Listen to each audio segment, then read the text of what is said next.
Здравствуйте, гости дорогие! Ирасунса гатцейлет персерия паян биле вечера женде. Чуваш елы бед, толланы севамазы нетпер.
Тованцы, Сирия, Константин Васильевич Ивановпа, Яков Гаврилович Ухсай Шыржинне, Кильня Ятпа, Чунджеререн саламлатпыр. Сирия ырысунза, Чуваш жылы ергебе, Шыгырды барба кетсе илетпі. Хабылду замыр, Хабарду бек пишня, Слак пуш шыгырне. Новак черден хитрен бурынан, Саврам сире, юратрам сире, Шындым хонана. Саврам сире, юратрам сире, Шындым хонана. Нумаякта шынзе май душинже, Хамырды бар хитрен бурынан, Саврам сире, юратрам сире, Шындым хонана. Саврам сире, юратрам сире, Шындым хонана.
Добро пожаловать, милости просим. Я говорю, узнаю, сколько раз видел на фотографиях. Дорогие гости, я рада вас поприветствовать на благодатной земле Слагбашевской, которая подарила миру двух знаменитых людей. Одного из них классика чувашской литературы Константина Васильевича Иванова, другого народного поэта Чувашии Якова Гавриловича Ухсая. Сейчас мы с вами находимся в доме-музея Константина Васильевича Иванова. В нашем музее хранятся все вещи, которые связаны с его жизнью и творчеством. Обратите внимание на первый стенд, на котором показан гид села Слагбаш, где и родился 27 мая 1890 года Константин Васильевич. У нас также сохранилась книга метрика, сейчас называется оно «Свидетельство о рождении», по которому известно, кто был родителями поэта, а также кто крестил маленького мальчика. Священник Никандр крестил. Также остались фоторепродукции, здесь показаны подлинники, он сам нарисовал углем на бумаге портреты родителей. Мать Евдокия Васильевна и отец Василий Николаевич. Также сохранились воспоминания родителей о поэте.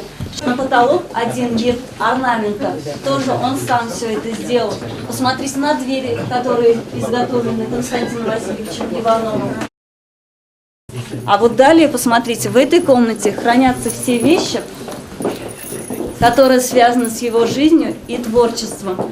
И принадлежали все вещи семье Ивановых. Посмотрите, сохранилось и зеркало, и часы, и диван-кровать. А вот посмотрите на его уголочек такой вот. Известно, что прогнутый стул вот этот вот был куплен в 1907 году у купца Беляевой. Посмотрите на потолок, еще один вид орнамента здесь же.